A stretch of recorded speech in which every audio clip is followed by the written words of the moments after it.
Buti dito sa Japan kasi yung mga mangingisda dito naka-yachts, naka-barko. Time check mga Lodi Cakes, 12:30 na in the evening. So kakawin natin galing sa work. So may share ako sa inyo mga Lods. Kung nag-usap kami kanina ng Japanese kasi nasa ako kanina sa Hanso. And maraming time dyan, nagkukwentuhan kami. Sabi niya, sa Pinas ba may snow? Sabi ko, ay walang snow sa Pilipinas. Dito sa Japan may snow eh. So sa Pinas wala kasing snow. Sabi ko, hindi kasi pwedeng maka-snow talaga sa Pinas. Sabi niya, bakit? Ano na ba yung weather doon? Sabi ko, ang weather doon is tag-ulan at saka tag-init. Yun lang, walang winter. Sabi niya, ay ganun ba? Sabi ko, hindi kasi pwedeng doon talaga na magkaroon ng snow. Kasi kawawa.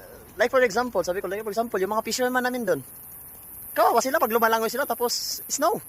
Ano, magsusuot ng winter clothes, susuot. Ang bigat kaya, hindi sila makalangoy. Sabi niya, ganun para. Sabi ko, buti dito sa Japan kasi yung mga mangingisda dito, naka-yachts, naka-barko.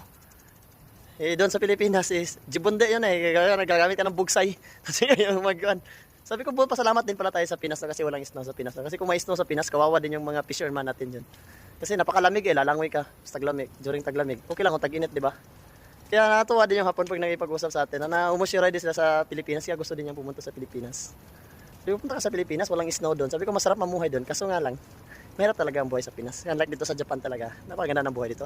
Gawa na sa government din kasi, ganda kasi ng government ng Japan eh. May support kasi yung government sa mga tao.